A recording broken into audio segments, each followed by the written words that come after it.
welcome to the Connection Podcast. I am Lauren Dry, also known as the Connection Catalyst. Connection and this podcast for me is personal. As a driven professional, I found myself an expert in all things work and business, but it was at home that I really needed clarity and ease. After finally finding it one marriage breakdown and one marriage reset later, and finally discovering what really works to have connection in modern relationships, using science, simplicity, and soul, our signature program, Rise into Regulation, was born. That's giving so many others in modern, driven relationships back clarity and ease for good. On the podcast today, we're going to dive deep together on all things relationships, business, identity, and leadership. And clarity and ease is at the heart of it all. And we are so happy to be with you so that you can have what you need in connection, mind, body, and soul too. Welcome to the podcast, Kasia. Kasia is a psychologist, therapist, and author of You Are the Dream of the Universe and The Chameleon's Game. She's the creator of the Inner Parent Theory, a groundbreaking framework redefining the relationship between the inner child and the inner parent. And we are so excited to have Kasia on the podcast today to talk about something a little bit unknown and is an important topic for us to have awareness of and move through. So I will put a gentle trigger warning on this, but I am incredibly excited to welcome Kasia to the podcast. And Kasia, if you could share with the audience and let us know what this podcast is all about, a little bit more about you and why this episode is so important for our listeners to tune in on. Yes, thank you so much, Lauren, for inviting me to your show. My name is Kasia Dodd, and I'm a psychologist trained in Europe. Originally, I'm from Poland, but I've been living in the US for 22 years. And I'm a therapist and also EFT practitioner. For those who don't know what EFT is, that's emotional freedom techniques or tapping. It's a great method for working with releasing emotional tension and trauma. And today is a topic of the covert narcissism, because I found myself in a relationship with one. I met this man many years ago in the US, and I started this relationship. It was really good at the beginning and then worse and worse until it ended after 12 years. And I found out he was a covert narcissist, which is a little bit different than overt narcissist or grandiose narcissist. And I decided to write a book about it after I ended this relationship, because it was really interesting what was going on.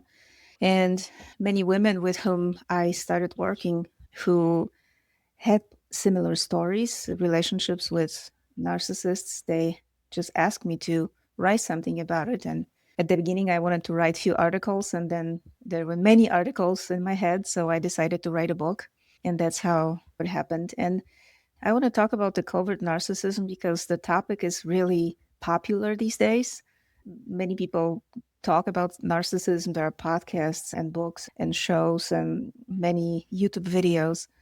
And sometimes we overuse this word narcissist. We call some behaviors narcissist, and it's not. So I just want to talk about it a little bit and explain how difficult, almost impossible, this personality disorder is. So it is really not easy to be in a relationship with a person like that. And I would like to explain a little bit about warning signs and what the narcissism actually is and what it's not.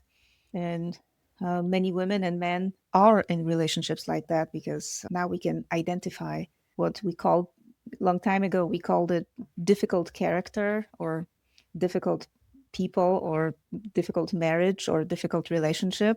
But actually, it's a serious disorder, and now we know more about it. So I have a lot of curiosity about this topic. Something that I see a lot in dysfunctional relationships, when maybe I'll see one person first or the couple coming together, is this confusion and pain and misunderstanding around what is the difference between dysfunctional patterns in a relationship versus what true covert or overt narcissism actually is. So my first question for you, and I think what the audience would really love to hear first and foremost, is what is the difference between narcissism, narcissistic traits, particularly covert narcissism, and perhaps dysfunctional patterns, someone who has learned behaviors and communication skills that are unhealthy for both themselves and for the people around them. And how would you differentiate between that if someone was just listening in for the first time and curious about what that means? Yes, narcissism, it's a personality disorder. So when we talk about this type of disorder, those behaviors and traits are repetitive. They are just the basis of behavior, of functioning. It's not just like occasional behavior, it's like foundation of behavior. So it never changes. And so from time to time, every one of us have a selfish behavior, right? It's just no way around it. Sometimes circumstances, sometimes people will force us to to behave this way, and we behave in a selfish way sometimes. But then we go back to normal empathy, and sometimes we feel bad about it, how we behaved, and so we just act like human. But with a narcissist, there is no empathy, there is no need to reflect or change. There is no need to see that the other person is suffering. So it's just the personality. It's not changed. It's impossible to change. With the narcissism, both covert and overt, the thing is, it's all about them. It's always about them. And no matter if you're a close partner or friend, you are just a supply, so called supply. So they always want something from you, whatever it is: attention, admiration, money, things to do for them, whatever it is. They always want something and they feel entitled to it. And it doesn't matter if you have time or you don't have time, you cannot say no, because if you do, they feel rejected. And when they feel rejected, they go into some type of a rage, internal or external. So, and they don't have empathy, they cannot reflect. So, for example, they will accuse you of doing something wrong to them, and then they will do the same to you, and they cannot see it. That was the most difficult thing for me in the relationship, because he was constantly saying, "Why are you saying this? That's not fair." And a minute later, he was doing the same to me. And I said, "Yeah, but why are you saying the same thing? You just didn't want me to do it to you. Why you're doing this?" "Oh, I didn't do it. No, I'm not doing it." They cannot reflect. They can see only themselves. They cannot see other people literally. And the tactics with a narcissist is probably a very known word in these days too: gaslighting. They always try to undermine what you're saying, confuse you. You can never be right. You can never be rational, because even if you are and you talk about something that is fact, they will twist it the way that you will be then really doubting that what you're saying or thinking is right. So there's no compromise with those people. There's no discussion. It's always about them and you are the enemy. So with the covert narcissist, the one that I was in a relationship with, they are the victims. So the overt narcissism is, I am the best and everybody is less than me, right? And you have to admire me because there is no bigger than me and more important than me. With covert narcissism, they are the victims. "Oh, poor me. Everybody's hurting me. Everybody's against me. The whole world is conspiring against me. Oh, it's your fault that I feel this way. You are responsible for me being this way." So they're addicted. Actually, I think it's a more than addiction. It's the core trait to be a victim. So they are incapable of taking responsibility for anything in their life. Yeah. And so it's like a different way of getting the attention. So they are the center of attention too, but in a different way. Not "I am the best," but "I am the poor one. Please pay attention to me, save me, and rescue me." And if you don't, you're the bad one. And it never changes. When it's a personality disorder, those people don't have any intention to change it. So even if they promise you, "Oh, yes, I will change. Oh, yeah, I can see I am the reason that you are not happy," they won't do anything. It's just empty promises. And they sometimes, when they see that you really had it and you want to leave or you want to do something, they will apologize, they will be so nice and buying you flowers or whatever. And then you believe, oh, finally something changed. Oh my gosh, he got it or she got it. Oh, it's going to be good now. No, it's just a tactic to get you again into the relationship. So you trust again and you are in again. And while you're in the web of their manipulation, the story starts again. They just use you emotionally and other ways too. Yeah. Yeah.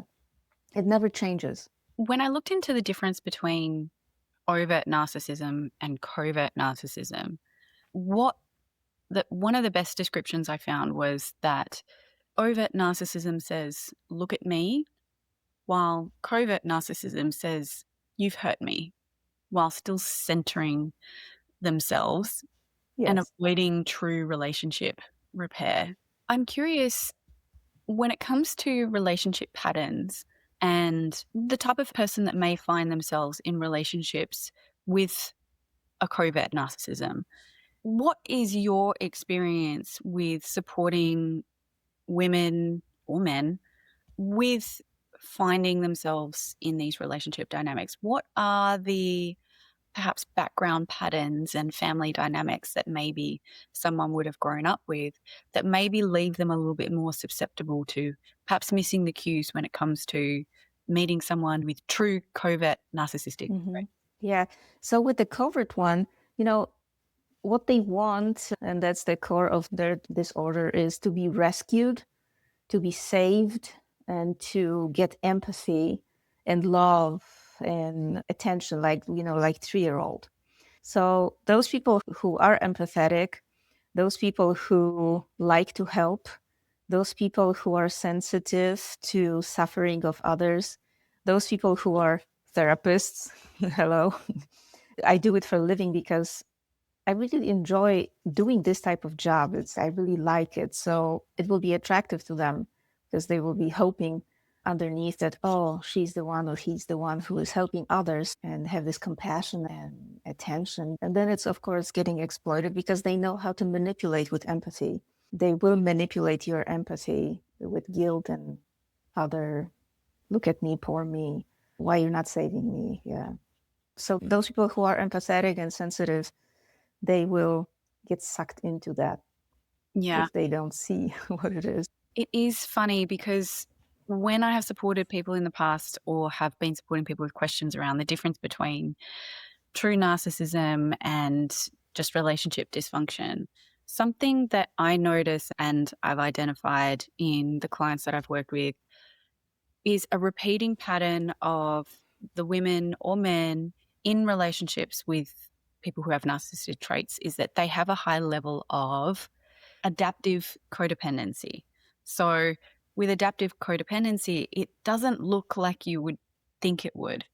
It doesn't look like, oh, I need you, I need your time, I need your attention. What it looks like instead is really high emotional intelligence, strong attunement, a real capacity to hold complex situations and complex emotions. Yeah. That also means there's a really strong ability to self-abandon and leave your own feelings and needs behind in order to Yeah. preserve the connection. Yes. So if you've perhaps been, when you were a child, we were really rewarded for being very intelligent and navigating really contentious or frustrating or upsetting dynamics at home, what that often means is you might be someone who's really smart, really adaptable, really strong and resilient when it comes to supporting others. But then when it comes to your relationships at home, there is almost a self-abandonment element. And narcissistic partners can almost sense that and find that relationships with people who do have those codependent patterns feel really safe and supportive because the more the other person does the work, the more they are able to sit back. Yes. How does that relate to your experience? Yes, it relates a lot. I found it because I was very curious being a therapist and liking to know what's going on underneath the mechanisms of what people, how they function and how they behave. I was also curious, okay, what's going on with me that I am in this relationship, right? Because I was observing, not only experiencing it, but observing with my logical mind and analytical mind, why am I here? Still, I see that something is not right. And I even identified it the second or third year of our relationship that something was not right. And so I was looking for answers. And to me, what I found what was most shocking about my personal approach to life, that I suddenly realized that I had this deep belief that every single person on this planet wants to be happy. And then suddenly I found myself in a relationship with a person who doesn't want to be happy. And so this was the biggest shock for me. And I had to cure myself from it and just accept that people are where they are and who they are, and they come here to experience different things. And not everyone is here to achieve happiness. And, and I really believe that everybody wants that, because I tried to help him, of course, and we talked a lot during those 12 years of relationships, and we had really deep conversations about us and how humans work. And he was not stupid, and he had abilities, very sensitive, energetic abilities to see things and understand things. So he really could heal himself. He could help himself a lot. And so we were going deeper and deeper and deeper. And at the end of the road, if I can say that, he finally saw this deepest trauma that he had in his life, and probably that contributed to his disorder. And he saw this little child inside. And he said, I saw him. I saw him. And I said, well, you arrived.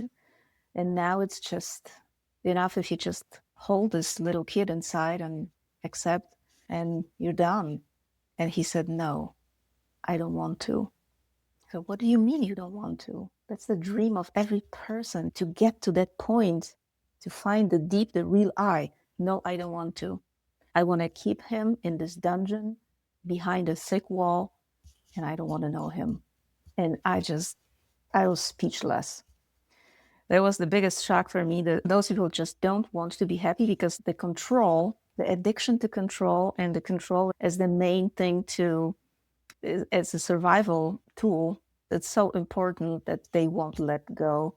They will kill themselves. I don't know if literally, but metaphorically, and to be in control. So that was my story, being empathetic and having huge emotional capacity to process things and to hold the space, and not only for myself, but for both of us. I was this emotional rock, if I can say that, of this relationship, processing things for myself and for him too. And he used it, yeah. He used it just to feed off of it. He didn't use it to his advantage to change anything. He just used it to consume it. And after 12 years, I was too tired to continue. And actually, I unmasked him and I called him. It looks like you have a narcissistic personality disorder. And then when he got labeled, when he knew that I knew, then that was it. He found another woman immediately. And that's it. How would you support someone who perhaps is in the messy middle or has found themselves in relationship dynamics like this in the past to understand what covert narcissism is and how to spot the signs earlier? So, one, how to understand what a covert narcissist is. Two, how to spot the signs early. And three, do the internal work to perhaps break these dynamics. Yes. And these desires to fix or save or get stuck in this dynamic before that begins in the first place. Yes. There is an early sign, and it starts like a script. There is this love bombing phase where, you meet this person and they have this ability to mirror you. So it's a like real ability, like a chameleon. That's why I call the book The Chameleon's Game.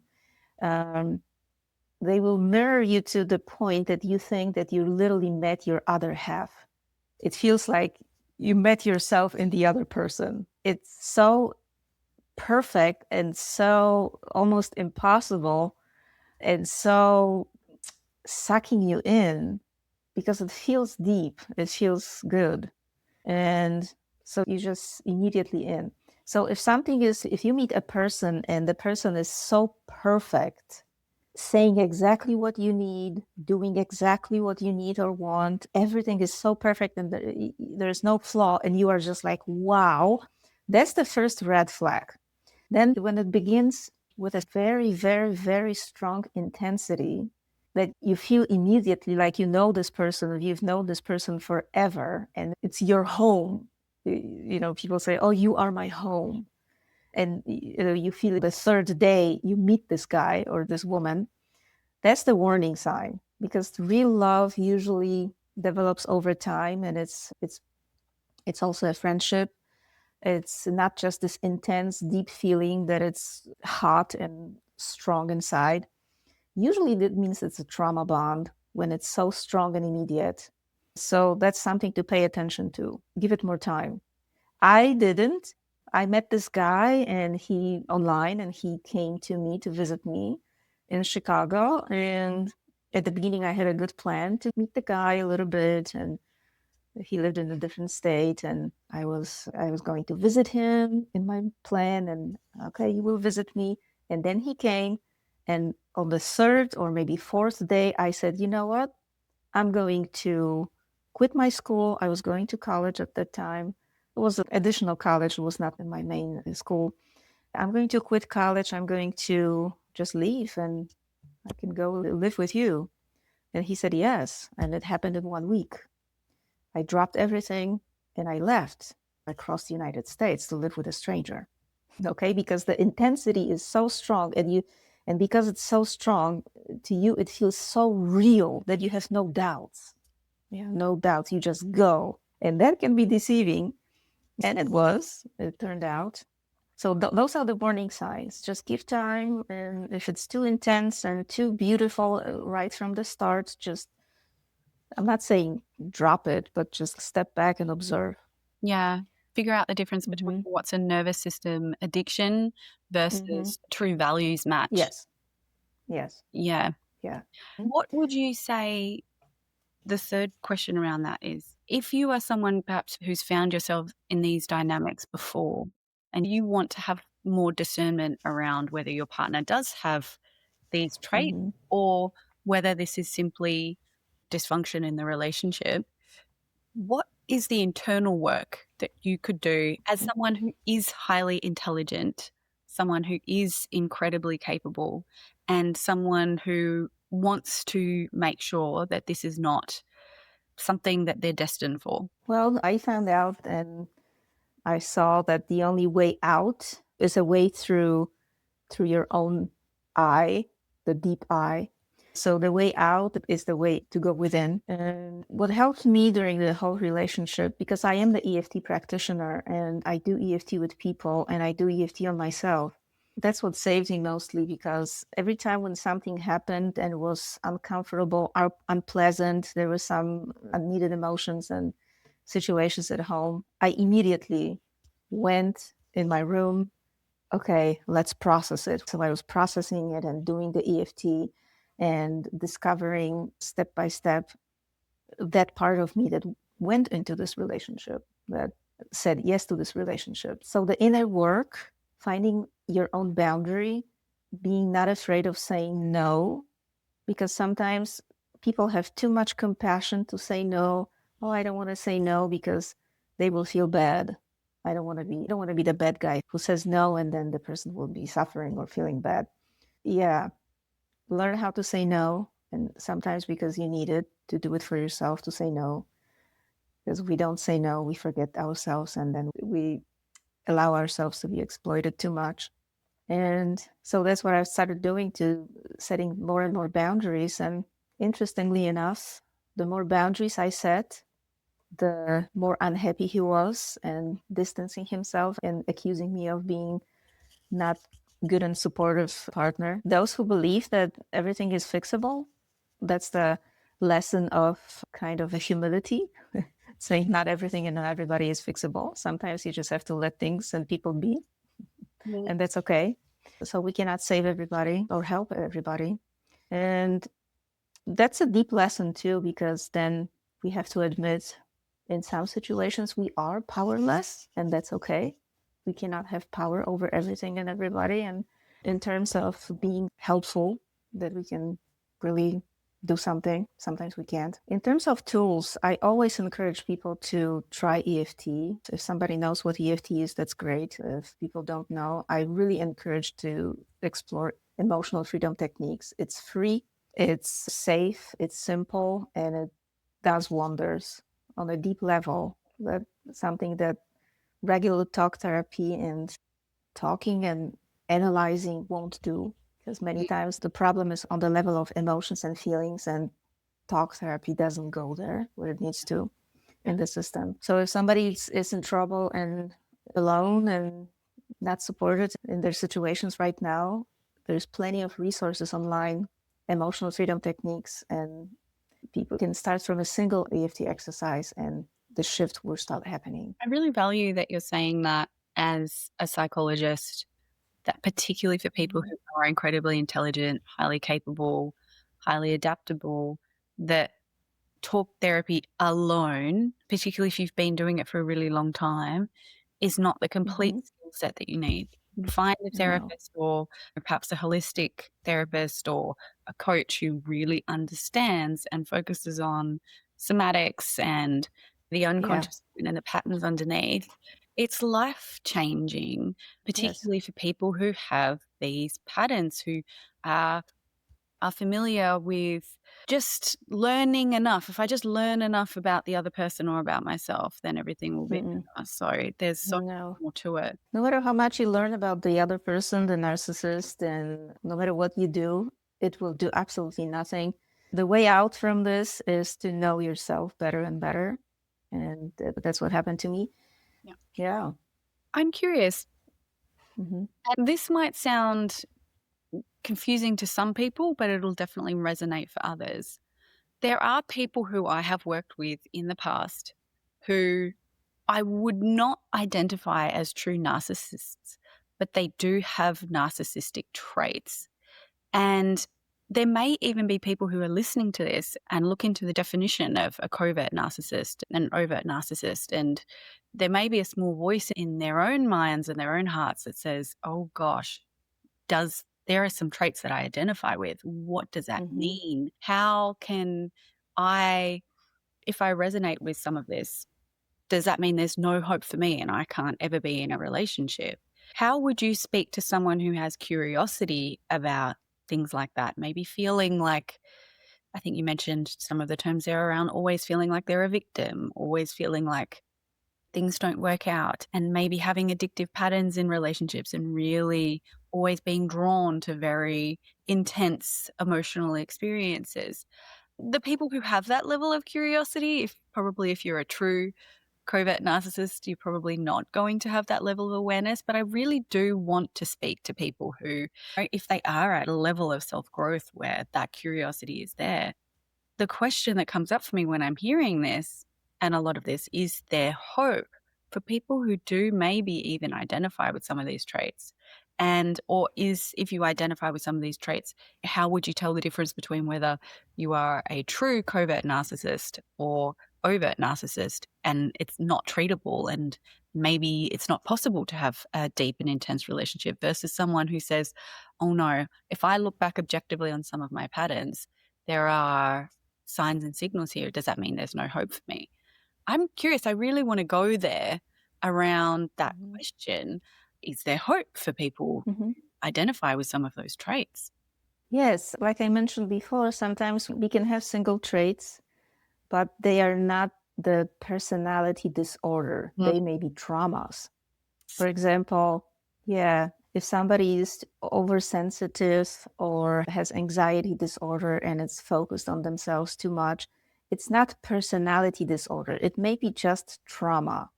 And it will be obsessive, but there are other things like they have empathy. They are capable of feeling sometimes guilty or ashamed because narcissists cannot process those two emotions. They will deny everything. They are incapable of taking responsibility for their inner world. And so they have empathy. They try to get help. And where right now I'm working with a person who, and I've been working with her for a longer time.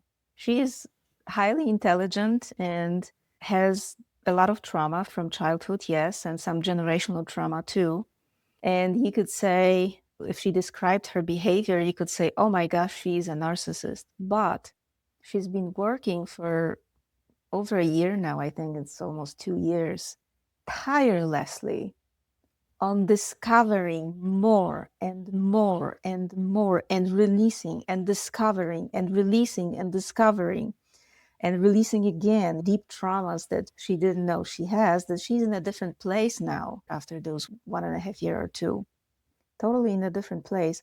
So it looked like you could say, oh my gosh, she's a narcissist, but no, she didn't have the personality disorder. She just had this part of herself that wanted to change, that didn't want to hurt people anymore, that want to be valuable member of society. There was a desire there, this thing that is capable of reflecting back and saying, yes, I see it, and I can admit that's what is.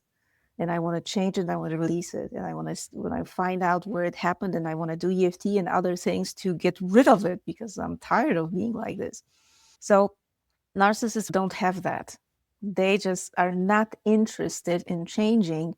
What's more, I know stories that a narcissist goes to a therapist, and those people can be very intelligent too, the narcissist, right? So goes to a therapist, learns about his or her disorder, not to change, but to become the master manipulator, because now knowing the traits of the narcissist, they can manipulate even better to hide it even better from people so they cannot recognize it. So they just use it to manipulate even more instead of using it for real change. So if somebody identifies some narcissistic traits in themselves, but they don't feel good about it and they want to change it and they really want to improve it, they're probably not narcissists. No, there's some trauma or generational trauma. Yeah. Yeah, yeah. I think it's such an interesting distinction between the people who maybe do have that self-awareness that there's even some toxic patterns versus that point in time of, okay, maybe there's some awareness, but how can I make sure that nobody sees this? I think that's an important distinction and something really valuable to be aware of and have a differentiation around. I'm Yeah. curious, for someone who's listening to your story and perhaps is someone who is stuck in the messy middle and maybe is concerned or worried or overwhelmed that their partner has some of these traits, or maybe there's just some of these dynamics in their relationship. What would you say to them while they are in the messy middle, trying to figure out, one, whether their partner is a covert narcissist, two, whether there's hope, and three, what to do next? How would you speak to them right now? Yes. Just educating themselves, educating about so people can identify some of the behaviors and understand what's going on. That's one. But it's not enough for sure, because sometimes it can even bring more emotions. On one hand, you can understand what's going on, you can see what's going on, but on the other hand, you feel even worse. So if somebody is really in a bad emotional shape, I would look for help, seek help, whatever it is, to talk somebody who knows how to help. If the help is impossible, because there are different situations in life, sometimes you just cannot go to a therapist because your husband is, or your partner is so controlling, then you just cannot, because he or she will know about it and it will be even worse. Um, well, go on YouTube, and as I mentioned before, explore the emotional freedom techniques, what it is and what it can do. Because if it's free and it's simple, and people who do EFT, they can immediately feel calmer, more distant to what's going on. The brain starts working better and different ideas come up. Yeah. And you can be in the middle of it. And sometimes People have families and children, and they cannot just close the door and say bye. It's more complicated than that. So sometimes people are stuck in relationships like that. But what nobody can take from you is the inner work. Nobody can control that. Mm. No, and that's the place where we should start. Everybody should start, no matter what's happening. And I recommend EFT because it's so simple and so available to anybody who has internet. Yeah. Yes, and it's very effective. And when you feel calmer and better inside, then other things will follow. Yeah. Yeah, absolutely. Mm-hmm. Having that clarity from within just allows you to start to Mm-hmm. find solutions that feel like that they're going to give you ease. Right? It doesn't have Yeah. to be black and white. It doesn't have to be stay or go. It can be, okay, Yes. suddenly the whole world opens up again. I'm wondering, how would you speak to that person? What would you say to encourage them or to offer them hope? Or what would you share about your own experience and in your own words? Yes. Well, I can say the inner work really works. In my case, it was a little bit easier because I was doing the inner work while I was being in the relationship. Many times, people who are in relationships like this, they don't do anything because they just don't know. So the relationship drains them. The narcissists have the tactic of putting the partner down. So the self esteem goes down, it really gets diminished over time. So the mental and emotional condition of people in relationships like that is really poor after years. So it's a little bit more difficult to start working when you are in a state like that, not believing in yourself, thinking that you are nobody, powerless, and good for nothing, just lay down and die. It's a little bit difficult. But what I want to say that inner work works. Um, any connection you can make to your inner self Mm. will give you a little bit of power. So when I left the relationship after 12 years, I already did work that was going on for 10 years. Mm. Okay. So the moment I left, I wasn't in a bad shape because I was processing on the go. Mm. People who leave relationships and they are drained of everything, they probably will have a little bit more work to do. It will take more time to feel good again. But yes, the inner work works. I can attest to it because I was working every day, every week, every month on everything that was coming up in this relationship. And it helps me to build boundaries. It helped me to stay centered. It helped me to say no when I had to say no at some point. And it helped me not to get sucked into too much into his drama. Mm. And I can say I'm really okay. I'm really fine after leaving this relationship. I mean, it was some time ago, but there's there is hope. It's not like this relationship will destroy you completely and then you're done for life and there's nothing left. No. There may be a difficult condition because your self-esteem may be really low, and you're drained from energy. But yes, you can rebuild it by the inner work. It will take a little bit of time. Yeah. Yeah. I love how you said the inner work works. And I think that's such a powerful reminder of how much power we do have. And particularly if you are Yeah. someone who identifies as someone who lacks control, that's a really beautiful reframe. The inner work does work and it can begin internally. And I would also add to that that the understanding of the patterns of, for example, something like covert narcissism, it's so valuable and it's so important to know the differentiation between what's a challenging person versus someone who completely lacks empathy. And also whether it's understanding that there's power in diagnoses and there's power of identifying different patterns. Everything from what your attachment style is to ADHD to more serious labels that we've just covered. And when it comes to doing the inner work and finding your own center and finding your own values and feeling really at peace and having that clarity and ease in your own heart and in your own body and really resonating that in all of your relationships, that's freedom. So nobody can prevent you from finding that path back inwards to yourself and setting you free from not only that these dynamics, whether it's in an intimate relationship or in any other. And when you find that curiosity and that excitement and that hope internally again, that's where all the possibilities open up. And it doesn't simply have to be, gosh, do I end this relationship and end up alone? Yeah. Or do I stay and be miserable and just make the best of it? Possibility and hope opens up. And that's where your entire future can open up again. So I really love how much hope and empowerment you've brought to this conversation and how much possibility you've given anyone who's listening if they are finding themselves either in these dynamics, maybe they're finding themselves identifying even with some of the more toxic traits, the freedom that you've offered them, that there is a big difference between a trauma pattern and narcissism, Yeah. and even offering people hope who are in the messy middle. So I really want to thank you so much for being here, Kasia. I have a question for you. What we like to do on the podcast is ask each guest to leave a question for the next podcast guest. So I would like to ask you a question from our previous guest. And that question is, how do you show up for yourself? And when was the last time you set time aside for your growth? Whoa.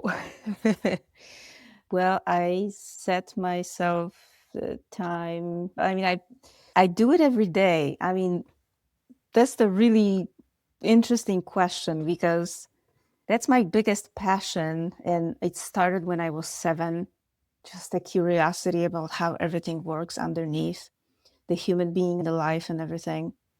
That was my dream when I was 7 to work with people and help people. And I do it every day, literally set time aside and do something for the inner growth. It's such a habit for me and like a normal everyday thing that even when I watched a series about lawyers or doctors, right? There's this observer somewhere all the time present in the back of my head. And I see a scene, for example, in the movie or in some episode, and suddenly it triggers some reflection and I go deep and I am there. And it's just a normal thing for me to do every day.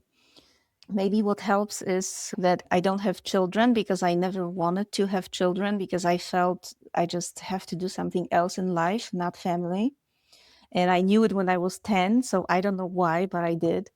And right now I am also free, not in any relationship, so I have time. I don't have much commitments others than work and helping people and taking care of deeper layers of my own being. It's probably a little bit unusual answer because it's my life, it's my passion to work on, not work, discover more and deeper. I just have to do it every day.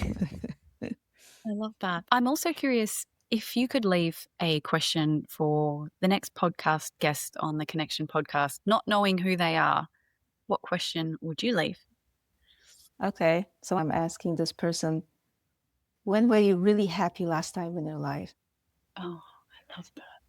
Beautiful. Thank you so much, Kasia. And I'm going to ask you, when was the last time you were truly happy in your life? Yes, well, I have to say that I am happy. I mean, maybe it will again sound weird, but I am happy every day.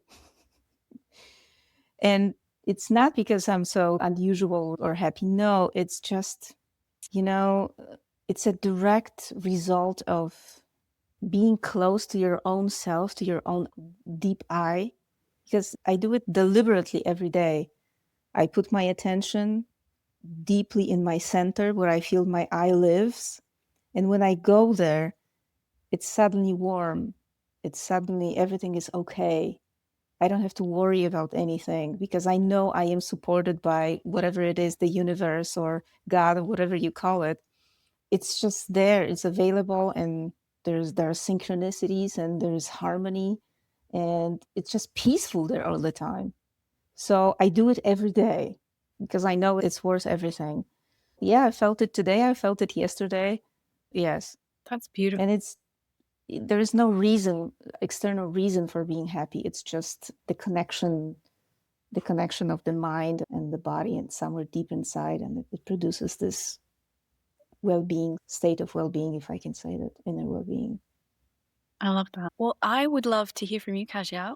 Where can the listeners follow along, learn more about your work, and go deeper around all of these conversations? Well, there's a website in English. Its website is katarzyna.com.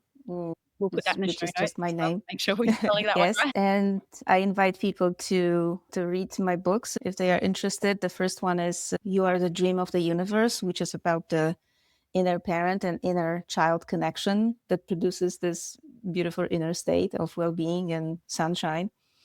And the second book, The Chameleon's Game, it's all about the relationship and describes it really, really in a raw and authentic way.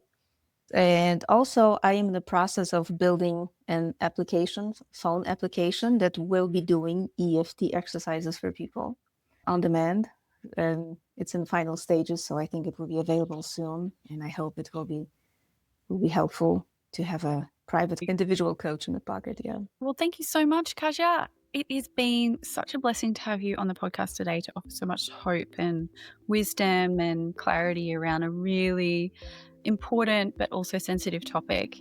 So if anyone listening has had anything come up over this episode, if there's something that's really resonated for you and you need some support, please come and hang out in the DMs over on Instagram at Lauren_Dry. We would love to go deeper with you. I'd love to hang out and see what's front and center. And if you are looking to dive deeper into any of this work around the unconscious mind and you are curious about the Rise into Regulation program, you can head over to my website down in the show notes. And we cannot wait to support you, and make sure to subscribe and follow along on the Connection podcast to learn more about anything to do with our unconscious mind, our hidden patterns, and coming back to clarity and ease. Thanks for being here. Big love.